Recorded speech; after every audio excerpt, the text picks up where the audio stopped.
Hello everyone, welcome back to my channel Pushpa kitchen. আজকে আমি আপনাদের সাথে শেয়ার করব ঝরঝরে লাচ্চা সেমাই। আর এই সেমাইটা কিন্তু ছোট বড় সবাই খুবই পছন্দ করে। আর সম্পাপড়ি থেকেও স্বাদে কোনো দিক দিয়ে কম নয় এই সেমাইটা। আর তার জন্য এখানে আমি নিয়েছি বনফুলের লাচ্চা সেমাই 1 প্যাকেট নিয়েছি। আর প্রথমে আমি চুলায় একটা কড়াই বসিয়ে দিয়েছি।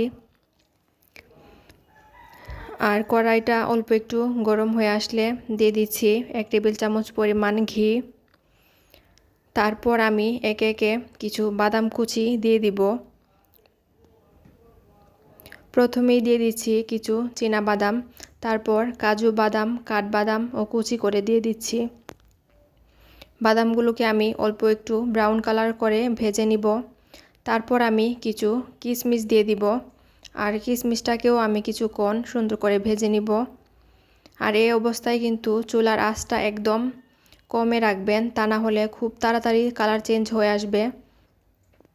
আর সেমাইটাকে আমি কিছুক্ষণ ভেজে নিব। কিছুক্ষণ ভাজা হয়ে আসলে দিয়ে দিচ্ছি হাফ কাপ চিনি।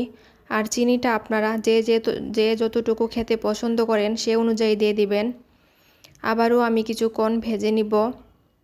ভাজা হয়ে গেলে দিয়ে দিব হাফ কাপ গুঁড়া দুধ। এখন আমি আরও কিছুক্ষণ ভালো করে ভেজে নিব। আর ভাজা হয়ে আসলে আমি চুলাটা অফ করে দিব, তাহলে আর সেমাইটা পুড়ে যাবে না। আর এই সেমাইটা কিন্তু খেতে খুবই মজার হয়ে থাকে, একবার খেলে বারবার খেতে ইচ্ছে করে।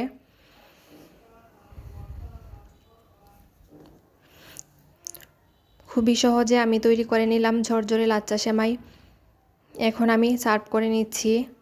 আর আজকের এই ভিডিওটি যদি ভালো লাগে তাহলে অবশ্যই আমার ইউটিউব চ্যানেলে সাবস্ক্রাইব করবেন।